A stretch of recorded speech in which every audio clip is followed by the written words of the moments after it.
Bonjour à toutes et bonjour à tous. Je suis ravie de vous retrouver pour vous présenter un nouvel ouvrage sur l'apprentissage du grand jeu de Mademoiselle Lenormand. Donc, il est paru aux éditions Bussière. Il vient de sortir depuis quelques semaines. Il a été écrit par Corinne Morel. Alors, je suis vraiment très contente de vous le présenter. D'une part, parce que je sais que quelqu'un m'avait posé la question il y a quelques mois de cela, savoir s'il existait des livres outre ceux que j'ai présentés, pour apprendre à travailler avec le grand jeu de Mademoiselle Lenormand. Donc, vous voyez, il vient de sortir, donc le voilà. Et en plus, il est super, je le trouve très bien fait. Donc, on va voir tout ça ensemble. Alors, si ne vous fais pas une vidéo trop longue, on fera un tirage à deux choix avec le grand jeu de Mademoiselle Lenormand. Voilà, mais je ne veux pas vous faire de promesses de Gascon, donc on va déjà découvrir l'ouvrage ensemble, voir comment vous pouvez travailler avec. Alors, d'une manière générale, je le trouve très simple d'abord, et très riche, et surtout riche, je trouve, au niveau des tirages qu'il y a à proposer à la fin. Je vais vous les présenter, vous allez voir, ils sont vraiment très intéressants. Et on va voir donc tout ceci ensemble. Alors, donc par exemple déjà au niveau de comment dire, de la carte, donc vous allez trouver pour chaque carte la présentation du sujet central, une interprétation proposée. Donc là, pendant le tirage, je vous le lirai. Elle peut indiquer plusieurs choses. Donc là, par exemple, on va prendre ici pour le 9 de cœur la représentation du sujet central. Voilà, le 9 de cœur. Donc la représentation du sujet central, on a Hercule affrontant le lion de Némée. Donc vous trouverez d'ailleurs en début d'ouvrage les explications des différents, comment dire, des différents sujets abordés. Donc, il y a l'ordre des temps, il y a plusieurs divisions, etc. Donc, on le verra ensemble. Et on vous donne quelques directives, quelques explications pour bien comprendre ce que signifie la carte.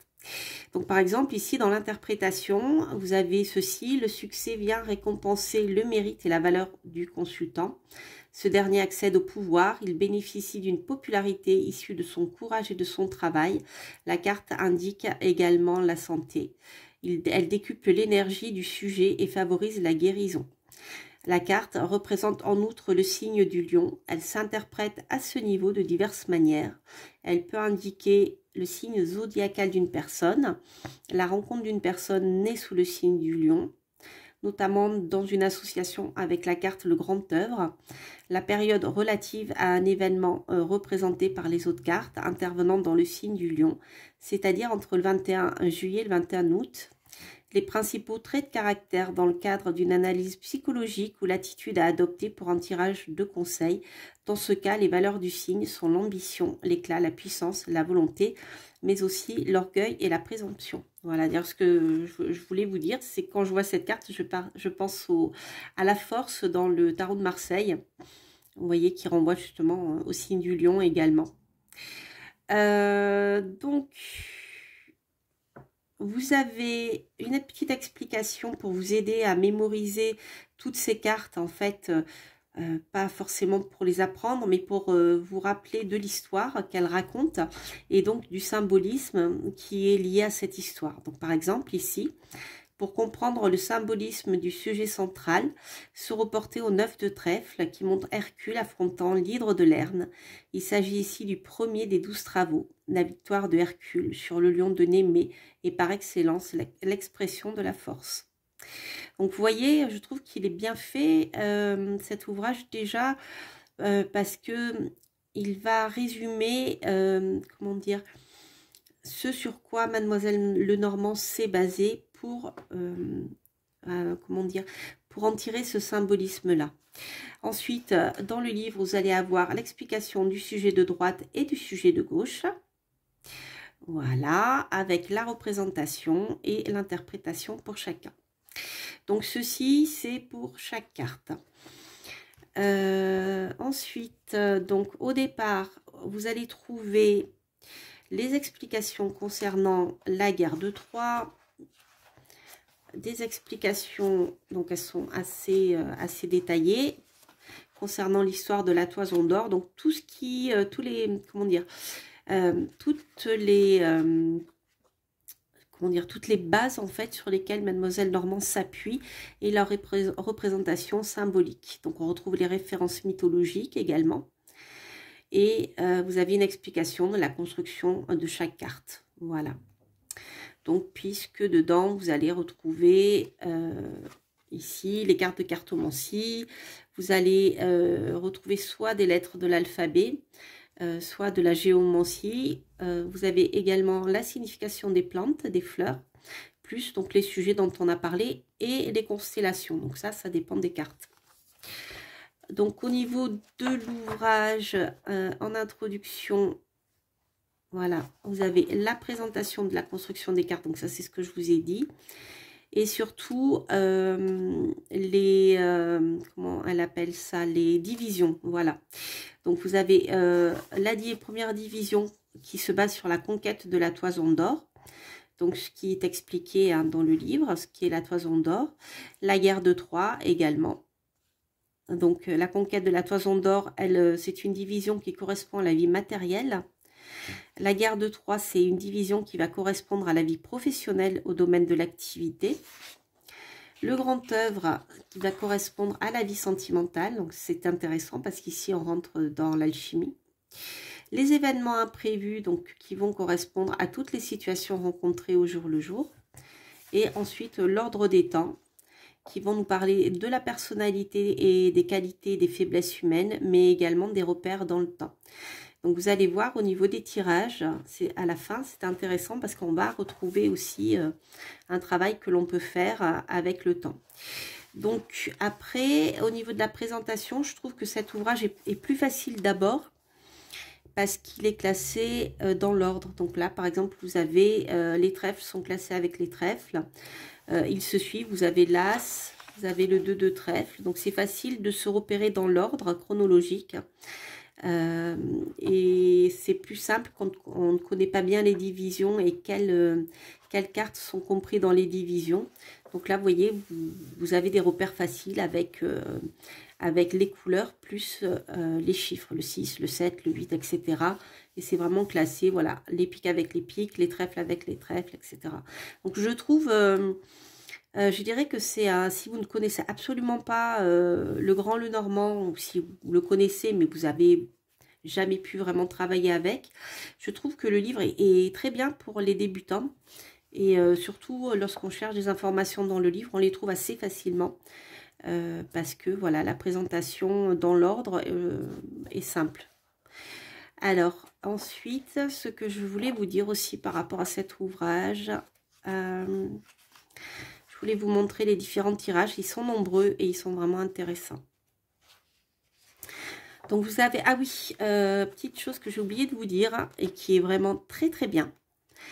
C'est si vous souhaitez donc apprendre à faire des tirages, vous avez des méthodes pour apprendre à tirer. Si par exemple vous ne savez pas comment brasser les cartes, comment les tirer, comment couper, etc.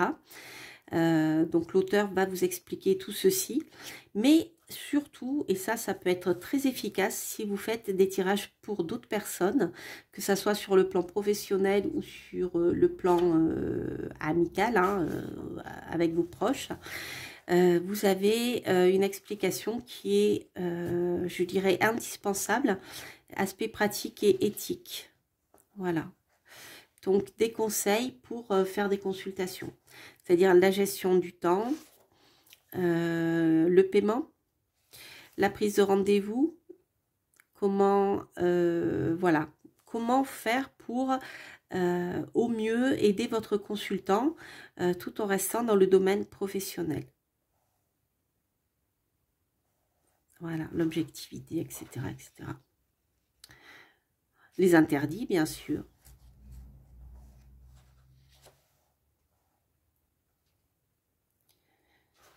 Et voilà, donc ça c'est très important je trouve. Donc la méthodologie, et donc je reviens au tirage. que je trouve vraiment très bien fait. Et justement, je trouve que cet ouvrage est très bien si vous souhaitez vous installer comme cartomancienne, puisque vous avez, ou cartomancien, parce que vous avez déjà le tirage d'ouverture. Voilà.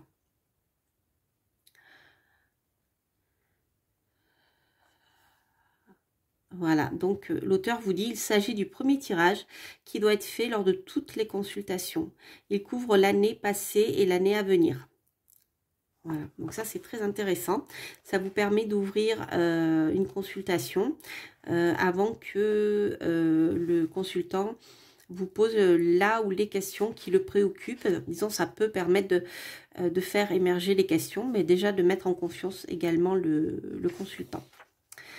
Donc ensuite, vous avez plusieurs tirages. Le tirage personnel qui va se baser ici sur les lettres et les nombres. Donc là, avec la lettre du prénom.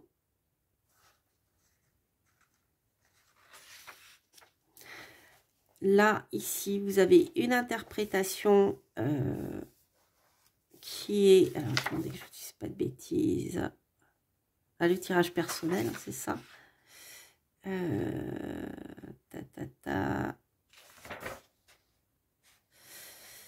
Alors, pour moi, là, c'est pas très clair. Ah oui, ça, c'est le tirage de Marianne Lenormand, pardon. C'est ça. Donc, qui est illustré. Donc, vous avez ici l'explication des cartes qui ont été tirées. Ensuite, le tirage de la date d'anniversaire. C'est un peu la révolution solaire, je dirais, sur le thème de l'astrologie. Voilà, donc ici, vous avez 12 tas de 4 cartes, donc 4 cartes qui vont donner le tempo mois par mois, à partir, bien sûr, de votre date d'anniversaire. Donc, vous voyez ici, le mois d'anniversaire, vous avez 4 cartes. Deuxième mois, suivant l'anniversaire, vous avez 4 cartes. Donc ça, je trouve ça très, très intéressant. Voilà, c'est une sorte de roue de l'année. Ensuite, le tirage gitan. Alors, le tirage gitan, je le trouve particulièrement pertinent. En tout cas, moi, il me parle. Donc, je ne vais pas tout vous décrire, ça serait trop long, mais il est vraiment très, très bien sur le plan prédictif. Et ce que j'aime bien, par exemple, c'est au niveau des cartes que l'on tire. Si on tombe sur un nombre pair, on a le caractère inéluctable de l'oracle, peu d'action possible de l'apport du consultant. Et le nombre impair, il y a une partie de libre arbitre qui peut s'exercer. Par exemple, pour faire simple, pour ceux qui ne connaîtraient pas bien la cartomancie, sachez que la cartomancie n'est pas uniquement prédictive dans le sens, voilà, voilà ce qui va se passer, point barre, vous ne pouvez rien faire. C'est voilà ce qui risque de se passer si vous ne faites rien. Et donc l'action est importante. Et ici, dans le tirage des gitans, on a le libre arbitre peut s'exercer, surtout si on a un nombre impair. Dans le cas d'un nombre pair, vous avez peu de marge de manœuvre parce que peut-être que la situation ne dépend pas de vous, tout simplement. Vous voyez, voilà. Donc ça, c'est très, très intéressant. Ensuite, le tirage dit d'analyse. Donc là, vous pouvez faire ce tirage sans question. Donc ça vous permet de faire un bilan pour une évolution soit d'une société, soit d'une personne sur 6 mois. Donc on a bien la notion de temps qui est présente dans ce jeu. Donc ça, c'est important parce que la notion de temps en cartomancie n'est pas facile à appréhender. Donc là, vous avez des exemples. Et avec la méthode 2, vous avez, avec une question précise, donc on a un tirage prévisionnel. Et toujours pareil, c'est un tirage ici sur 6 mois. Alors, le tirage de l'ordre des temps. Donc là, c'est un tirage qui va s'appliquer surtout pour une question ouverte ou fermée, principalement pour essayer de dater un événement attendu ou souhaité. Donc, vous voyez, la question de la datation est très, très présente ici dans ce jeu. Voilà. Donc, on avait les constellations, hein, je vous rappelle. Et donc, ici, voilà, vous retrouvez eh bien, les dates, en fait, qui correspondent aux périodes du bélier, du taureau, du gémeaux, etc. Ensuite, vous avez un tirage à 2 cartes. Donc, au centre, on place la carte du consultant et ensuite, on a la carte de gauche qui va être le sujet central. Et la carte... ah oui, Voilà, il y a donc... ah oui, donc ça, c'est le travail, pardon, avec le sujet central plus l'étude du sujet de droite et le sujet central plus l'étude du sujet de gauche. D'accord. Donc, c'est ce que je vous disais tout à l'heure. Donc, on a l'analyse du sujet central et on a un sujet de droite et un sujet de gauche. Voilà. Donc, ça, c'est intéressant aussi. Qu'est-ce qu'on a d'autre? Le tirage comparé, il peut être réalisé pour un couple ou pour des associés. Voilà, ça peut permettre de comprendre l'analyse de l'évolution de deux personnes, si elles vont dans le même sens ou pas, et s'il y a des soucis, d'où ça peut venir. Le tirage géographique, donc ça aussi c'est très intéressant. Vous pourrez vous représenter sur le plan géographique. Je prends un exemple, si vous souhaitez déménager et voir quelle est la région de France ou du monde qui vous correspond le mieux, à ce moment-là, vous avez un tirage qui peut vous intéresser ici. Donc là, c'est pareil, on a par exemple le bélier qui peut correspondre à tel pays, telle ville de France, etc., etc. Voilà, vous voyez, c'est très très riche, hein, extrêmement riche. Donc ensuite, le tirage des aphorismes des fleurs. Donc par exemple, eh bien, si vous sortez celui-ci, c'est la carte... ah ouais, c'est lequel? Alors, attendez, on va regarder. 9 de cœur. 9 de cœur. Ici, qu'est-ce qu'on a? C'est un arôme qu'on a. Voilà. L'arôme, 7. Donc là, l'arôme, qu'est-ce qu'on nous dit? Tac.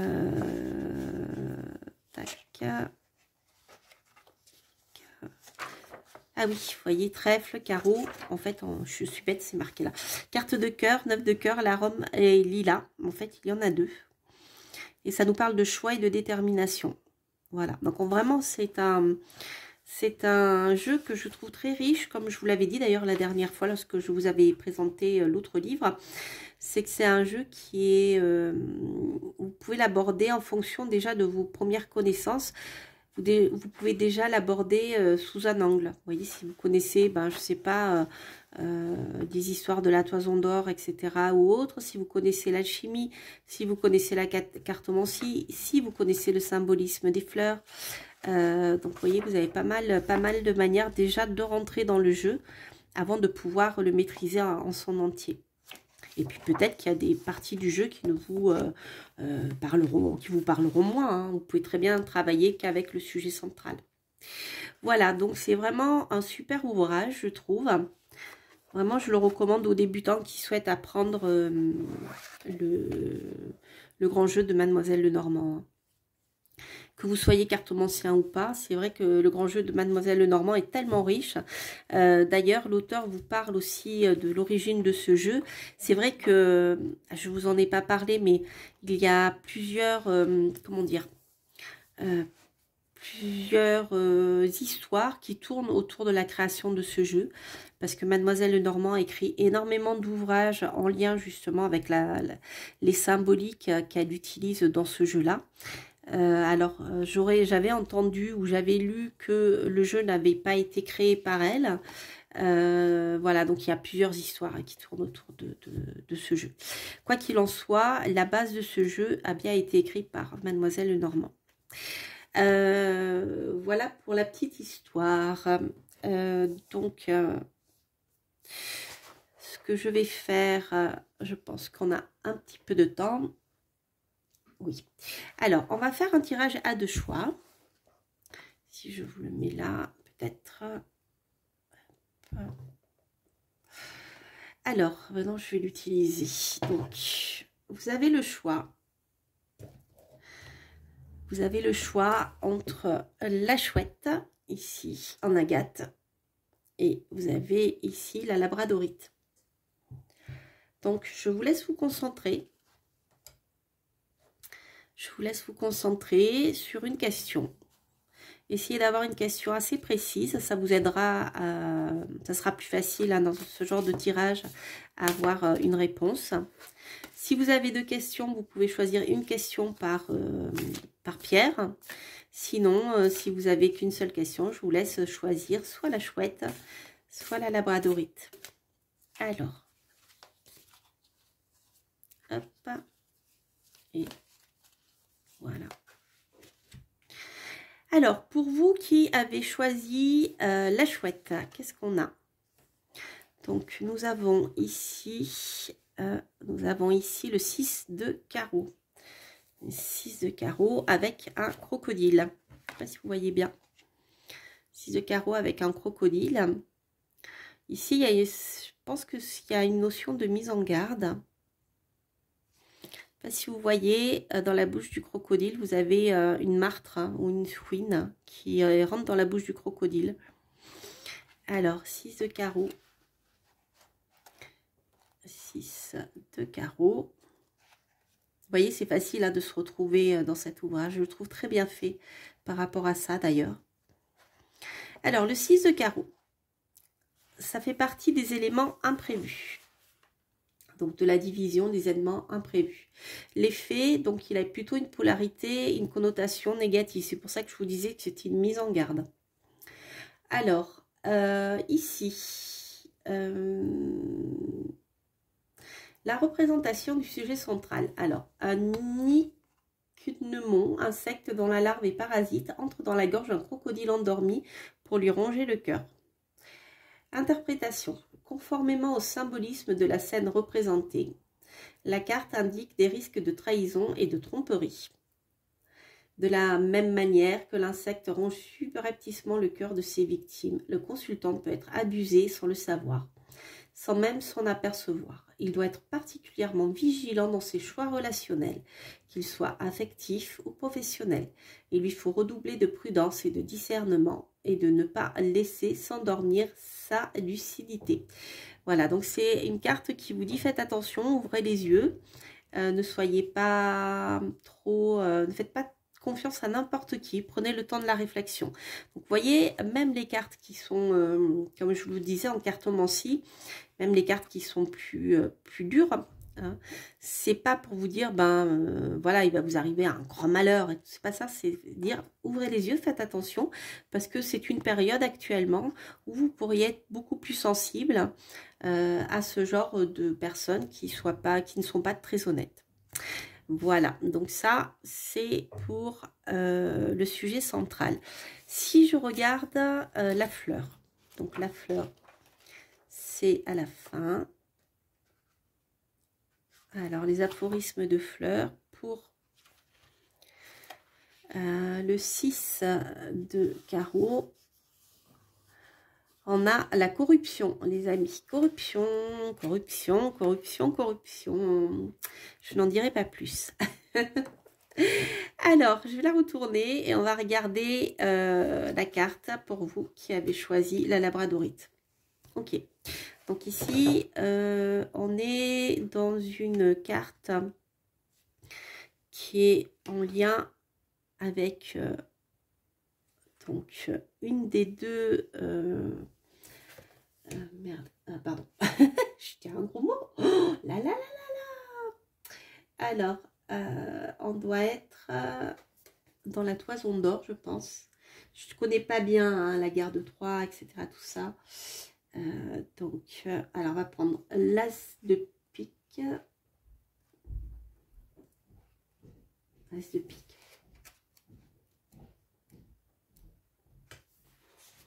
Ah non, on est dans l'ordre des temps là, pardon. On est dans l'ordre des temps. Donc, ça représente le signe du taureau ici. Alors, représentation. Jupiter se change en taureau pour enlever Europe et l'amener sur l'autre continent. La carte exale la sensualité. C'est ce que j'allais dire. En fait, je voyais Vénus. Et Vénus est la maîtresse du taureau, comme celle de la balance d'ailleurs. Elle symbolise les plaisirs charnels et terrestres. Elle indique une vie sexuelle épanouie. Le consultant doit tout de même se méfier des excès. Il est nécessaire de maîtriser ses désirs et ses impulsions et de canaliser son énergie. Sinon, il y a un risque de laisser aller, de désordre, d'assujettissement à ses instincts. La carte représente en outre le signe du taureau. Elle s'interprète à ce niveau de diverses manières. Elle peut indiquer le signe zodiacal d'une personne, consultant, conjoint, etc. La rencontre d'une personne née sous le signe du taureau. Une période relative à cet événement, donc entre le 21 avril et le 21 mai. Et les principaux traits de caractère dans le cadre d'une analyse psychologique ou l'attitude à adopter pour un tirage de conseil. Dans ce cas, les valeurs du signe sont la séduction, la sensualité, l'amour de la vie et des plaisirs, mais aussi la frivolité et l'attachement à la matière. Voilà, voilà les amis. Ah oui, la petite fleur. Donc ici, on a un l'as de pique.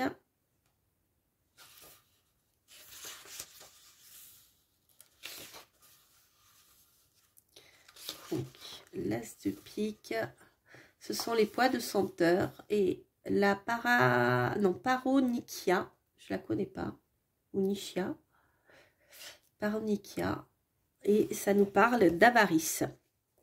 Voilà, voilà les amis, j'espère que ce tirage vous aura plu et que ce livre vous aura donné envie d'en apprendre un petit peu plus sur ce jeu qui est assez complexe, hein, le grand jeu de Mademoiselle Lenormand. Et voilà, comme je vous le disais, je trouve que cet ouvrage est vraiment accessible aux débutants. Voilà, c'est vraiment, voilà, c'est important. Voilà, voilà, je vous embrasse. Oui, n'hésitez pas à aller faire un petit tour sur Insta. Voilà, j'ai quelques publications. Là, je reprends petit à petit mes publications. Donc, vous allez retrouver bien des présentations diverses et variées. Et puis, en fonction bien de mon inspiration du moment.